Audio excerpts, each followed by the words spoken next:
বিচার আজকে হোক বা কালকে হোক, বিচার হতেই হবে। এটাতে কোনো যদি কিন্তু নাই, হবে না এমন আশাও, মানে এরকম কেউ যদি দিগ্ভ্রান্ত করতে চায় তাহলে তারা ভুল ভাববে। বিচার হতেই হবে। এবং দেখছেন যে আজকে অলমোস্ট 1 মাসে বেশি হয়ে গেছে বিচারহীনতা, কিন্তু মানুষের মন থেকে কিন্তু কোনোভাবেই হাদির থেকে দূরত্ব হয়নি। যখনও চীন ক্লাব মঞ্চ বলেছে যে আপনারা সারা বাংলাদেশ থেকে আপনারা যার যার মতো করে বিক্ষোভ করেন, দেখেন উত্তরা পাশে কিন্তু অলমোস্ট এখানে নেমে গেছে রাস্তায়, তারা বিক্ষোভ শুরু করেছে, মিছিল করেছে। হয়তোবা এই জনস্রোত আরও বাড়বে, আরও অনেক বাড়বে ইনশাআল্লাহ।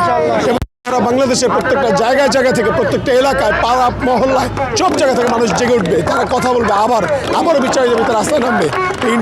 ইন্টারিম যদি ভুলে যায়, আর যারা বিভিন্ন গোয়েন্দা সংস্থার লোক আছে, প্রশাসনের লোক আছে, তারা যদি মনে করে যে হাদির হত্যা টানা তৃতীয়বার অর্জন করেছে দেশের সেরা সুপার ব্র্যান্ড স্বীকৃতি বসুন্ধরা টিস্যু, কারীর বিচার করবে না তারা, বা হাদিকে ভুলাই দেবে মানুষের কাছ থেকে, তাহলে তারা ভুল ভাবছে, তারা বোকার স্বর্গে বসবাস করছে। আমরা হাদিকে ভুলবো না, আমরা আমাদের নেতা হাদিকে ভুলছি না। যতক্ষণ পর্যন্ত না আমাদের নেতা শরীফ ওসমান হাদির বিচার নিশ্চিত হচ্ছে, ততক্ষণ পর্যন্ত আমাদের এই সংগ্রাম চলছে, আমাদের সংগ্রাম জারি রাখবো, ইনশাল্লাহ এই সংগ্রাম চলবে।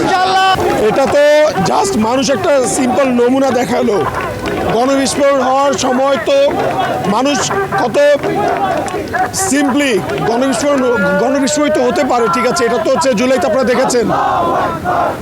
এবং জুলাইয়ে গণবিস্ফোরণ হতে যে যারা প্রাণ বা নেতৃত্ব দিয়েছিল তাদের মধ্যে হাদি একজন। তো আজকে হাদি হত্যার বিচার হয় নাই, তো হাদির জন্য কি মানুষ নামবে না রাস্তা? আপনার মনে হয় না? অবশ্যই নামবে, এবং হাদির হত্যার বিচার নিশ্চিত করে এই জনতা ঘরে ফিরে যাবে ইনশাল্লাহ। একটা কথাই বলতে চাই, অবহেলা করার কোনো সুযোগ নাই। হাদি হত্যার বিচার করতে হবে ইনশাল্লাহ।